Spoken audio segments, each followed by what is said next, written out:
All right, hopefully everybody can hear me. I hope. Welcome to On Deck. I'm Tyler Redmond. Thank you guys for tuning in. Do you guys hear me? Not sure.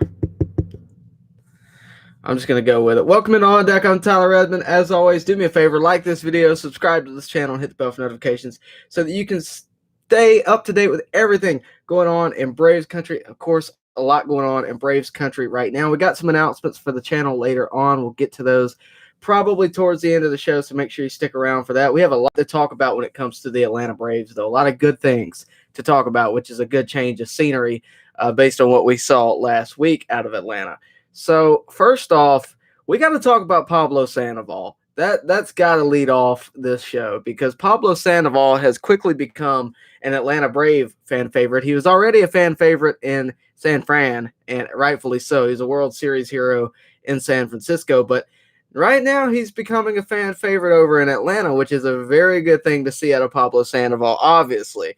I believe right now he's on pace for 54 pinch hit homers. Uh, 54 of them. So obviously that's probably not going to happen. However, it's what a start to the season he's had last year. And for Kung Fu Panda, this is a really good thing because of how much grief he got last year when he was put on the postseason roster and didn't really have a lot of opportunities. And the opportunities he had weren't really used to their full potential. So the Braves absolutely outstanding. I mean, he has carried the Braves offense, and I knew at some point the offense was going to break through. Right, that Philadelphia series to me, when I watched it, it's like this is a fluke. This is not going to continue for very long, and I really think ultimately, you know, that was what I expected, and I think that's what we all sort of expected. Obviously, Acuna at the plate too has been absolutely on fire. Nobody on the offense has really, worried me except Ozzy Albies and Marcell Ozuna. It looks like Ozzy Albies finally broke out of that yesterday, and I think Marcell Ozuna will certainly break out of it sooner rather than later. But ultimately, again, Pablo Sandoval just absolutely crushing it off the bench. And look, with our bench right now being as weak as it actually is, that is a really good thing to see. That is something that I was really hoping would be available because he kind of had a couple of moments in spring training, but it's spring training. Ultimately, you don't know what that's going to translate to in the regular season, and so far it has translated into being much more than what we ever could have expected. So that's a good thing to see. I already ordered my Pablo Sandoval t-shirt. I don't know about you guys, but I got one coming in the mail. Yeah, so Pablo Sandoval obviously killing it. We're going to get to some of you guys' comments later on. If you really want me to talk to you, got a super chat. That's the only way I can really narrow it down to basically be an amount that I can handle on the show. But we have a lot to talk about. Some bad news out of Atlanta as well. Mike Soroka. Don't know how many of you guys saw it. Obviously, we know about his Achilles injury, but there is a little bit more than that. He's got shoulder inflammation now that's still holding him back. We did a breakdown on the month of April before the regular season started, kind of towards the tail end of spring training. And, I predicted Mike Soroka to be around April 23rd through that week. I still think that's a possibility based on, when you hear shoulder inflammation, that's not a nail in the coffin. That's not another month off the injured list. It may be that he's with us in the first or second week of May, but I don't think it's going to be that much longer. I think there's a better chance that you might see Bryce Wilson get called up, or Kyle Wright, or whoever is doing the best at that alternative training site. My guess would probably be Bryce Wilson. I think you could see him get called up sooner. I predicted him to get possibly called up on the 13th. If you go look at that breakdown, you'll see what I'm talking about. But I think that still could happen. Although Huascar Ynoa, the way he pitched in that doubleheader game, I mean, he could do another bullpen game and be just fine. I don't question that. But, why not call up Bryce Wilson just to have that extra little nudge out of the pen or out of the starting position? So I think that's certainly a possibility. I think the Braves have a lot of possibilities right now. I think they are absolutely just killing it offensively. Finally, it's a good thing to see. When I say that Phillies series is a fluke, I don't want you to get the wrong impression. The Phillies won that series, but I'm just gonna say it. It was really cold. It was really cold. I'm not sure that necessarily had a factor because, frankly, both teams are out there. But the Braves aren't used to that type of weather, I don't think. And I think it certainly had an effect on their play. And I also think it's the first series of the season. They're coming straight out of spring training. I don't think that's a major. I just don't think that's a. Everybody got worried after that opening series, and I just wasn't. I thought this offense was good enough. The name values alone were good enough to break out of that, and they certainly were. Acuna has been scoring the majority of the runs, it seems. You get him on the base pass, and he's an absolute monster. So, to me, the Braves are, I think they're going to have a decent year. I think they're going to have just as good a year as they did last year, just a longer formatted year. And I think that's just the case at the moment.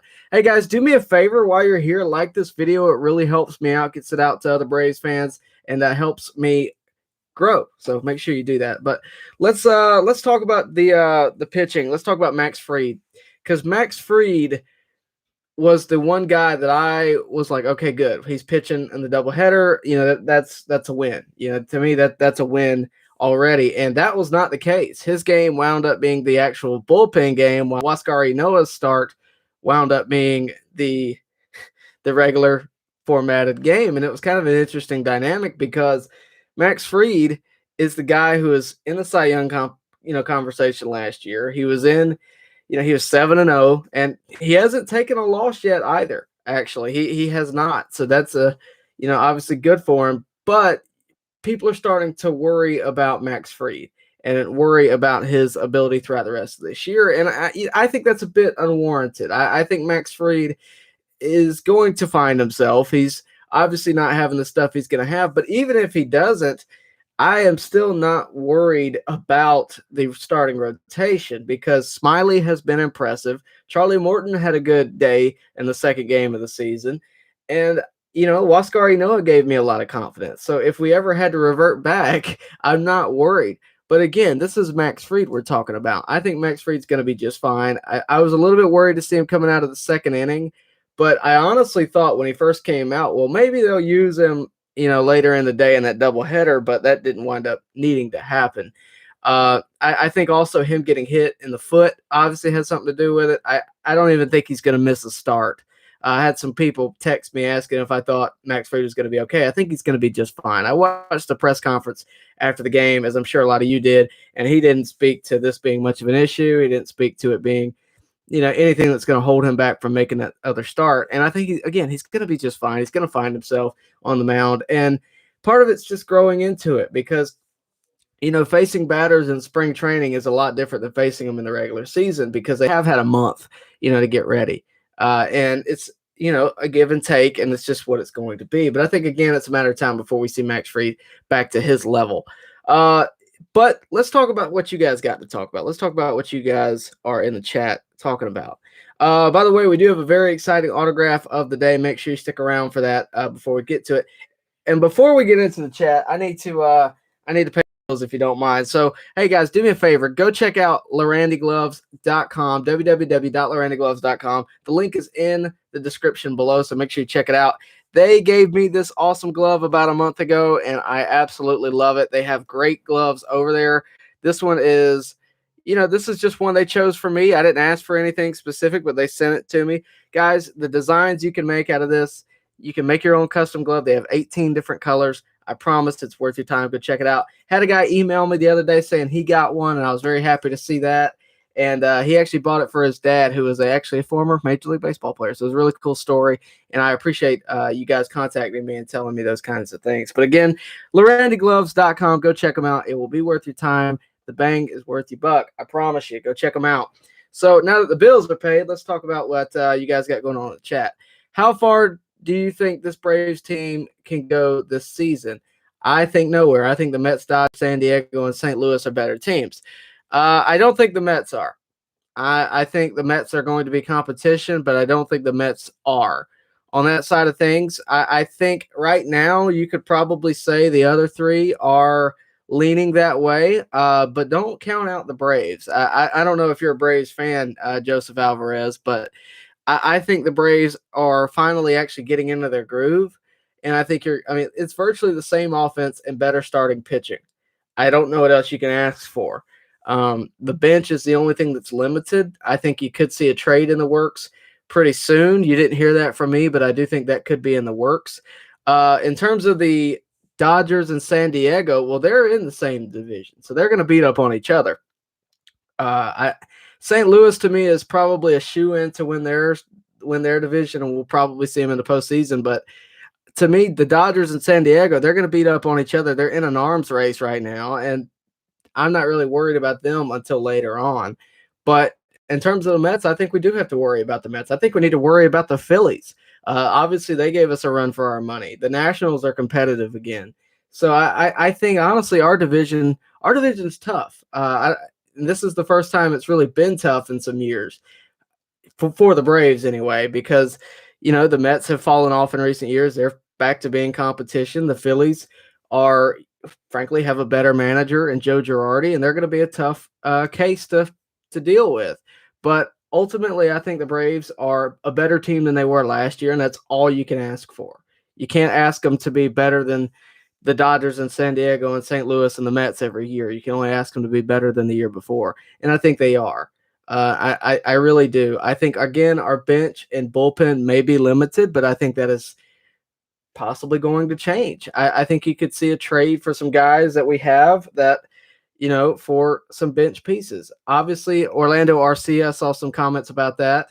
I got an announcement later I'm going to follow up on this with, but Orlando Arcia is a guy who was a top prospect for the Brewers back in the, few years ago. And the Braves made a trade with him. They obviously have faith in him because they traded a top prospect themselves in Patrick Weigel and another guy in Chad Sabatka. Now, I don't know how many of you guys know who Chad Sabatka and Patrick Weigel are. Chad Sabatka, not so much, but Patrick Weigel is a huge prospect for the Braves. And I think the Braves are confident that this guy can rebound and get back into what he was meant to be. He is a backup shortstop. I've heard some talk about maybe because this is Dansby's last year, they're getting Orlando Arcia to replace him. I don't think so. Dansby's a hometown kid. I think they're going to pay him his money. But, maybe, I guess. I ultimately think you could see a trade happen. Reason I say that, I dug deep into this. I actually, full disclosure, I'm beginning a website. A lot of you guys saw that on the community page. I actually wrote an article that's going to be on that website whenever it drops about this Orlando Arcia thing and how it can lead to a trade. Basically, the gist of it, we all know Johan Camargo struggles at the plate, but he also is struggling in the field. For some reason, he can no longer field shortstop the way he used to. I think you could see a trade with Johan Camargo involved for some other bench pieces or bullpen pieces. So with that said, that's what I think on Orlando Arcia. I believe it was Mantic Savage that asked me that question. I hope Soroka's shoulder is okay. Didn't he miss a lot of 2019 with that same shoulder issue? I know he missed a lot of 2019. I thought it was an elbow issue. It may have been a shoulder issue, but I don't know if it was the same issue. I think ultimately he's probably working out a lot harder than he has in a year, and he's probably just working in a little too hard. I don't think it's anything to really worry about. I might be wrong, but I don't think it's anything to be worried about. I would still rather see Freddie in the 2-hole over Ozzie. I don't disagree with you at all. Ozzie has really struggled these past few days. Since the season started, his swing has looked very hesitant. I do think he broke out of it a little bit in this last series with the Nationals. That was a matter of time before that happened. I don't disagree, though, that I'd like to see Freddie and then Ozuna and then maybe d'Arnaud following. But I think Ozzie's going to be fine, but I do like him in the bottom of the order. I would honestly like to see Dansby in that 2-hole over Ozzie. And no offense to Ozzie, I think he's there because he's a switch hitter, but I would like to see Ozzie, in lower in the order and maybe Dansby a little higher because I think Dansby's on the verge of a breakout year. He's hitting really well, and I think, honestly, Dansby is a spark on the team, and I think having him towards the top of the order would be a really good thing. I hope the Braves are able to lock up Freeman. Sorry. I hope the Braves are able to lock up Freeman. Would be really depressing to see him go. How have they not made that happen already? I really am not worried about that. Both sides want it to happen. Look, a lot of times you're going to read a headline that is so far from the truth. I know they haven't approached Freddie. That article came out and said that, Freeman has not been approached about an extension. Probably because this is going to sound crazy. He's not a priority. What I mean by that, he wants to be back. The Braves want him back. It's going to happen. If it doesn't happen, I'd be surprised. But I just don't think the Braves view him as a we have to do this now type of thing. And the Braves never said that their intent was to sign him in the offseason this year or during this season. I think it'll probably happen during the season. To be fair, I thought it was going to happen during the offseason as well, but I thought it was going to happen because of all the media pressure that's been going on. The media is who started the conversation about the Braves need to lock up Freddie before the end of the year. I think it certainly could happen. I think the Braves probably need to analyze their financial situation. I don't know if you heard, but there's a lot going on with their financial situation at the moment. So I think they have a lot to think about and a lot to take into consideration when offering Freddie a deal. And I think it's a matter of time before you see that. I'm not worried about it. If I were you, I would not be worried about it. And that's all I really got to say on it, honestly. I think the media make that a bit bigger than it has to be because obviously that's going to take a knee-jerk reaction out of us. We're going to click that article and then be worried about Freddie Freeman's future with the Braves. I just don't think there's anything to worry about.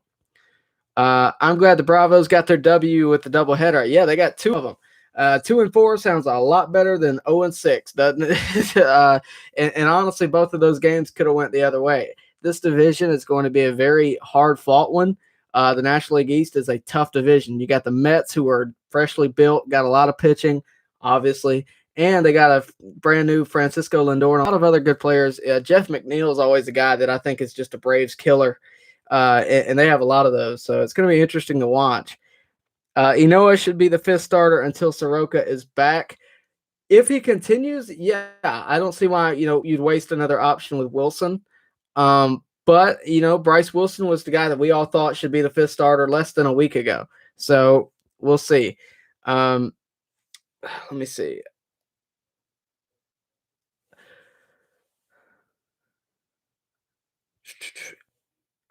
Hang on, guys. Got a lot of you guys coming in all at the same time. If our pitching wasn't dead last year, we would have swept the Dodgers in the NLCS. The Dodgers aren't necessarily better than the Braves. That's a good point. I know somebody mentioned earlier, I can't remember exactly who, but someone mentioned earlier that we're in direct, that the Dodgers, the Mets, the San Diego Padres, all of those guys are better than the Braves. It's easy to say that right now. I think halfway through the season we'll have a bit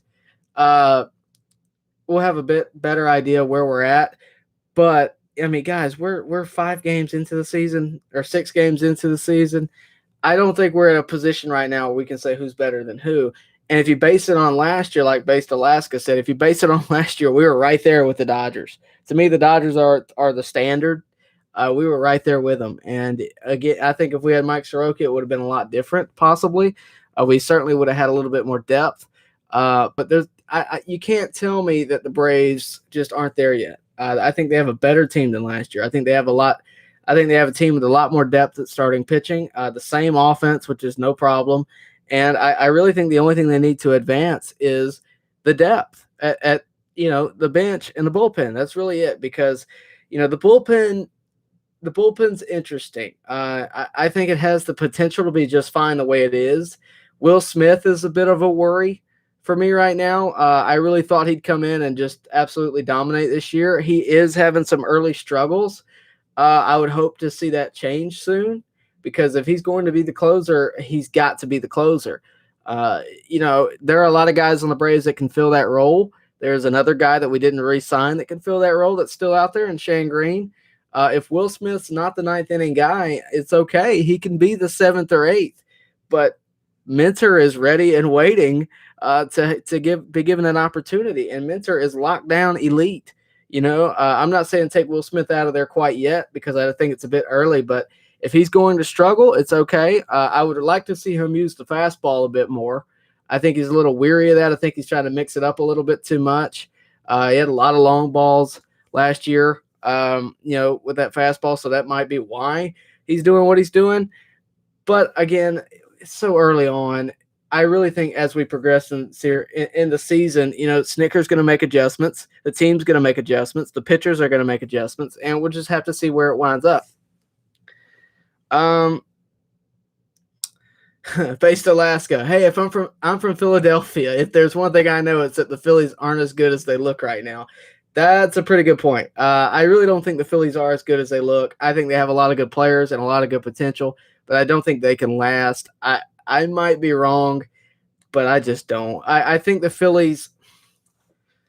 It wasn't too long ago that we had the Phillies general manager was saying we can win right now, and they were nowhere near the top of their division. I the Phillies leadership down has always made me question their just overall ability, especially in recent years. Uh, if they don't get to a division win this year, or they don't make it to the postseason, I think it's like the 10th year in a row or something crazy that they haven't made a postseason. I think that's certainly a motivation, but when you're paying one guy $300 million, or 30 million a year or whatever this case may be with Bryce Harper, it kind of cuts you off. And I think the Phillies are dealing with the effects of that. But they made their decision. That's what they believe in. I just don't think they're long term during the season are going to be able to compete with what the Braves have. Ender did better at the plate when he started. Shouldn't he be starting over Pache if Pache doesn't start hitting? No. No, I don't think so at all. I think Ender knows as well as we do that this is probably his last year with the Braves. I actually talked about this early on, in spring training. We were debating on who should start opening day. And I told you I thought Pache should start opening day, not because I think he's better than Ender, which I think he has a lot more upside than Ender, but I don't think he's necessarily better yet. I think, honestly, what the difference with Pache and Ender is, who's your future? That's the question. Who's going to be around next year? Because I don't think Ender is. I think we obviously paid him too much to be around this year. We're paying him $8 million to sit on the bench and come off the bench and most likely ground out. No disrespect, it's the case right now. Pache obviously has not looked great at the plate. He's, I like the drag bunt the other day. I like that a lot. The fact that he's even considering that as an option. If that works, he's got speed. We'll take it. If ultimately it gets him on base, well, I'm fine with that. I think he's obviously younger. He costs less, and he's going to be around for a lot longer. I think you have to take that into consideration. Would you rather leave Pache off the starting roster, right? Or take him out of being a starter and put Ender in there, and then get to next year, have no backup for Pache, and then, hey, he can't hit. I'd rather him get in there, face starting pitching, face Max Scherzer, face Steven Strasburg, face those guys, get some experience in your belt, because he's not going to get any better facing minor leaguers. He's been facing minor leaguers for years now. He's not going to get any better. So I think he a lot like pitching. We talk a lot about these pitchers. Ian Anderson, when he came up, and he did really good, but other pitchers didn't. They struggled. They're not going to get any better until they face better competition. That's just the way it goes. I consider Christian Pache the same. Ronnie Redmond, the Reds are 5-1, scored 25 runs in 2 days. Yeah, the Reds are. I don't think they're that good. It's interesting to see their offense kicking into gear now, considering how their season ended last year. That's fairly interesting. Tyler Duncan, big series this weekend. Yeah, I know I always tell you guys this, but I will be at the series this weekend versus the Phillies. I'll be at 2 of those games, the first 2. I'll be at the home opener, and I will be back Saturday. So if you see me, that's me. Make sure you come talk to me. I will be there. It is a big series. It's a chance for the Braves to give it right back to them and wind up in first place in National League East. They're tied for 3rd right now, I believe. Last I checked anyway, they're tied for 3rd. And if they won those games, won them right back, they would be right back in first place, and everything would be right in the world. Will Trevor Bauer be suspended for using sticky stuff on the baseball? Might as well do it to Clayton Kershaw as well as Dodgers for pitching and cheating in last year NLCS. I didn't notice that cheating. I haven't heard that story. To be honest with you, and this is going to sound bad, I don't mind the pine tar, the sticky, the stuck or whatever. I don't mind that. Honestly, if it gives you more control on the ball, okay. What I do mind, obviously, the Astros is a different situation completely and entirely. Steroids is a completely different situation as well. I don't mind a substance on the ball, because it's been happening for generations. Whether it be spit, whether it be pine tar, it's been going on forever. And honestly, if it gives you more control, I don't mind that. I don't think it really enhances performance. it doesn't enhance athletic performance. It might enhance your ability to grab the ball, but I don't necessarily mind it. I don't know if he'll get suspended or not, but if he gets caught, he probably will. But I don't think, I know Garrett Cole does it. A lot of those guys do it. I have no problem with it necessarily. I don't think MLB really views it either as a serious uh, instance. You don't see anybody being kept out of the Hall of Fame because they used pine tar. Will Smith got caught actually doing it a few years back. There's a clip. Go look up Will Smith ejected for pine tar. He's actually facing the Braves with Freddie Gonzalez as manager. That's a pretty interesting one. And the reason he gets so fired up in that video because everyone does it. The Braves pointed it out that it's right here on him, and he was mad because everyone does it. So I think if you do it kind of, behind closed doors, if you do it where it's not obvious, I think that's fine. But when you put it on your wrist and it's just right there for everybody to see, that's a problem. Do you think Camargo will be traded? I don't know if I'm willing to say that I think he will be. I think the Braves have set themselves up for that to be an option. I don't think he's really got a place on the Braves right now. I think his offensive ability is down significantly. In 2017, he was hitting 299, right below 300. Right now, he's a 200 hitter, if that. I think his athletic ability, not his athletic, but his ability to hit, his ability to field is so far down. If you can get something worthwhile, trade him. And I would be okay with attaching, a prospect with that. If it means getting us some bench depth now, I would be okay with it, depending on the prospect, because frankly, we have a lot of guys right now vying for those outfield spots. Obviously Marcell Ozuma's here for 4 years. Acuna's here for another 6 years. And Pache's here for as long as we know, unless he doesn't pan out, he's here for the time being. So where does Drew Waters go? Where does Michael Harris go? Where do all those guys go? I just don't understand it. And if you can get something out of those guys, I'm not saying trade them. I'm not picking a trade here, but if you can get something out of Camargo who doesn't have anywhere to go, you got Orlando Arcia, which is probably a better fielding shortstop and probably not that much worse of a hitter. Where does he go? Why would the Braves make that? Ask yourself, why would the Braves go get Orlando Arcia and trade Patrick Weigel, a number 12 prospect? Why would that happen? I question, why. There's just a lot of weird things going on in that situation that make me think something could happen there. I'm not saying something will, but if something does, you heard it here first. How long will they give Riley to prove it before they put Pablo at third? I think Riley's your third baseman. This comes up so much. Pablo Sandoval is not going to play third base. I just don't think so. I think he has hit the point in his career where he knows that. He gets his daily pinch hit, and he obviously hits bombs. So I think that's going to be fine. Riley's hitting well.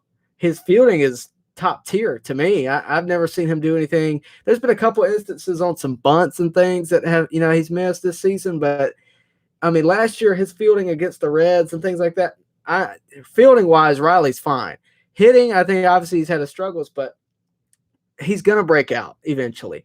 I really think he's got that potential. He's hitting all fields. He's driving it the other way. It just happens to be right at people. I really think it's a matter of time before you see him break out. I think Riley's the guy this year. Whether you guys want to admit it or not, Riley is the guy this year. I will stand by that. I appreciate the question. I get that question so much. I really think Riley's the guy. Should we trade Will Smith if he keeps struggling? We have other guys like Matzik, Martin, and Newcomb. Now, here's the thing. Less than a year ago, somebody would have asked me that question about Newcomb. He pitched one game the other day and had a decent outing, and we're just ready to forgive everything. You got to take it in stride.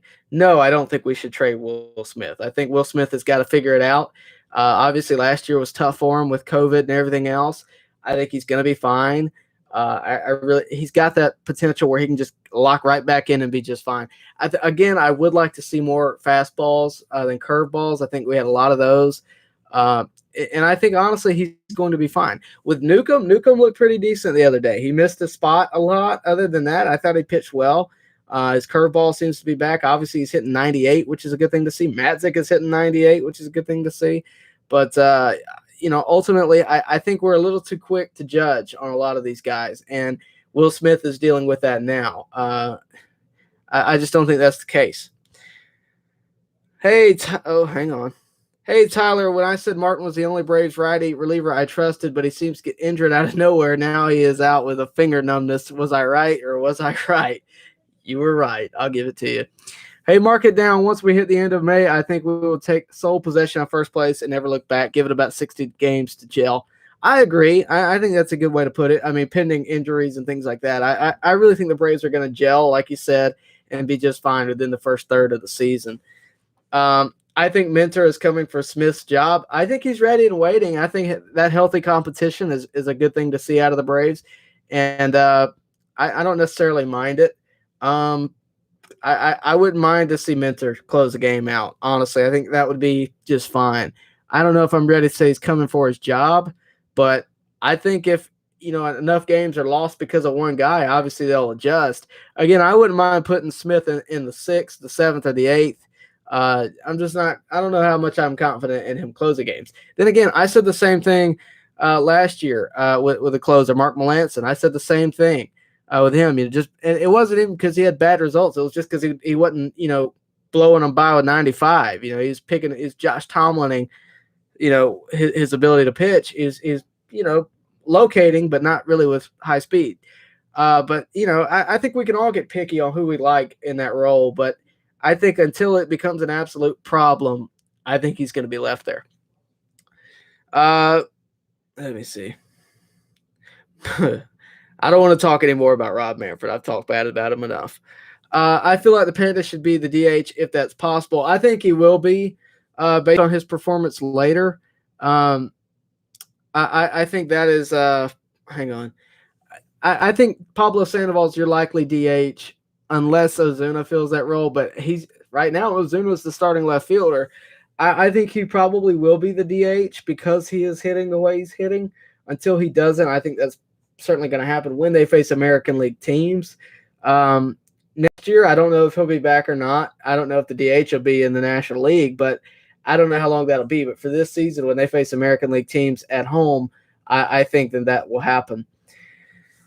Mad wants to know, is Adrianza coming back since we traded for Arcia? We traded pitchers for him, and we actually need more pitchers now that Chris Martin is out. Is Chris Martin going to be out that long, though? I don't think so. I don't even think they're putting him on the injured list.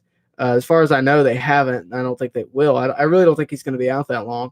Also, Adrianza probably is coming back. I don't think one injury is going to keep him out, especially with our bench the way it is, not to mention – Arcia is at the alternative training site. I think they want to see what Adrianza does. Not Adrianza. I think they want to see what Arcia does at the alternative training site. I think that's why they got him. I think they want to see if he can, turn it around. But they traded a big name for him in Patrick Weigel, but maybe they saw something we didn't out of Patrick Weigel. They have eyes on these guys all the time. You just never know what their reasoning was. But I wouldn't assume Adrianza isn't coming back. I think he'd already be released if that was the case. How do you feel about your boy Luke Jackson? He's been getting outs. Do you think he'll continue pitching well? Do we really think Luke Jackson has been pitching well? I mean, no offense. He just scares me. Oh my goodness, he scares me. He had like bases loaded the other day and managed to get out of it in some crazy way. Give credit where it's due. I'll give you that, but I don't know how comfortable he makes me feel. I just don't. Braves will be fine. Oh, hang on. Braves will be fine. They might be a wild card team. Lose to the Dodgers again. Don't think so. I just don't. Will Smith is too scary for that role. He will blow all of the games. That isn't the guy for that role. The crazy thing about it is 3 years ago, he was the only guy for that role. So, think about how excited you were when Will Smith got traded over to the Braves. Just remember that. Just remember that time. I don't want to talk about the All-Star game anymore. We probably had the Dodgers last year if it wasn't for losing players due to injury. Agreed. Hey, Tyler, do you think the Braves sold too low on Weigel? He was one of our top 12 prospects, and we traded him for a bench player that has been disappointing for the past 5 years. Maybe, maybe not. You don't know. Again, the way the minor leagues are right now, we didn't have a minor league season last year. How elite is Weigel? We really don't know. We just know he's been training and how elite he was 2 years ago. We really just don't know a lot on him.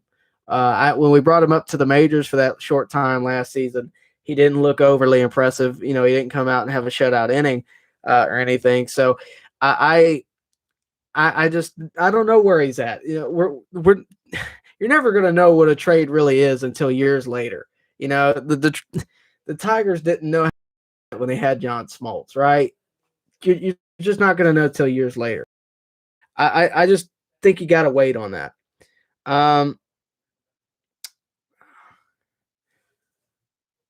I would like to see Panda for tomorrow's game over Riley. Wheeler is too nasty.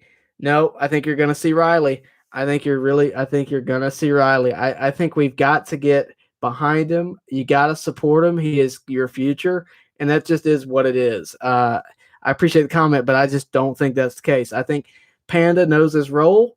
I think I think he embraces his role as a mentor. I think Riley is one of the guys he is mentoring right now. And I think that's the case. I think Pablo knows as well as we do that this is, he's towards the tail end of his career, and he knows what stage of the career he's in. Riley is in the start.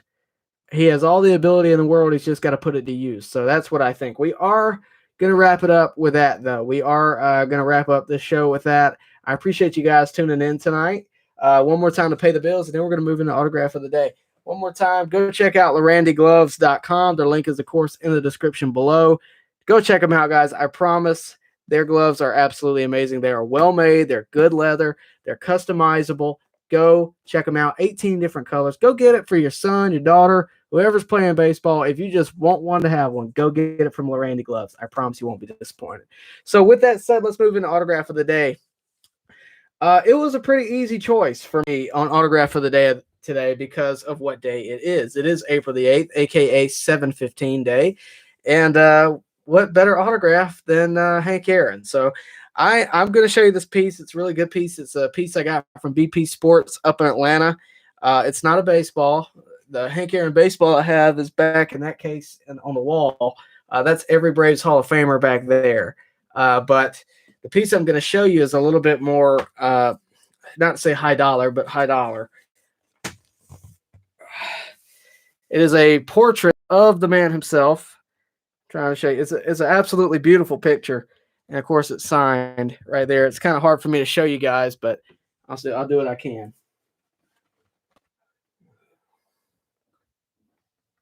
So that is the autograph of the day. Nothing really to say other than that, but it's certainly one of my favorite pieces. It takes up a lot of wall space, but rightfully so. So a pretty easy autograph of the day today.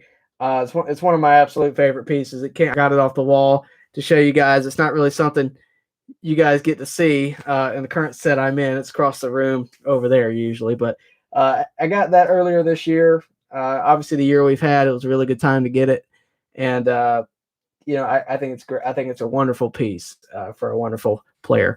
So that's where we're going to wrap it up, guys. I appreciate you guys tuning in. A very good, lively chat tonight, and I think a really good show. Helps when the Braves are winning to get people to watch. So before you go, do me a favor, like this video, subscribe to this channel, hit the bell for notifications so you can be updated on all things on deck. One more announcement. I said it kind of halfway through the show, but I'm going to say it again. We have started putting together a website. This website is going to be for you guys. This is I don't even know necessarily where it's going to go. It is limitless in terms of what I'm going to do with it. It will have a feed to the YouTube channel, but it will also have blog posts. It will have write-ups on everything going on for the Braves. I think it will have, I already wrote a couple of things. It's not live yet. The website's not live yet. But if we ever start a podcast, which we're looking to do, if we ever start that will be linked there as well. You'll have all kinds of access to different things. So if you're ready for that, I appreciate it. Go check out the community page post I made on it. You can get more information of it there. But it will be a really cool thing, and I am looking forward to it. So stay tuned for that. I'll announce a launch date here pretty soon. But we are putting it together, and it will be very exciting. So Make sure you tune in to On Deck next week. Of course, Monday, Thursday is the current schedule. I'll announce probably show times next week before we ever get started. Depending on games, depending on when they're around and things, is kind of how I dictate where the schedule is going to lean on. Right now, it's still Monday, Thursday, and we may dictate, change from that if of course, if games are going on. So that is the case. If you'd like, I see a comment there. If you'd like to see the website, if you'd like to see it early, email me. My email is, of course, on the page. It's also on the community page post. That is the best way that you can get on there early. So do that, and I'll contact you there. So appreciate it, guys. We're going to tune out with that. Thank you guys for tuning in. Make sure you hit the like button on your way out. I'm sure most of you have, and I really do appreciate it. So see you guys later. Thanks, guys.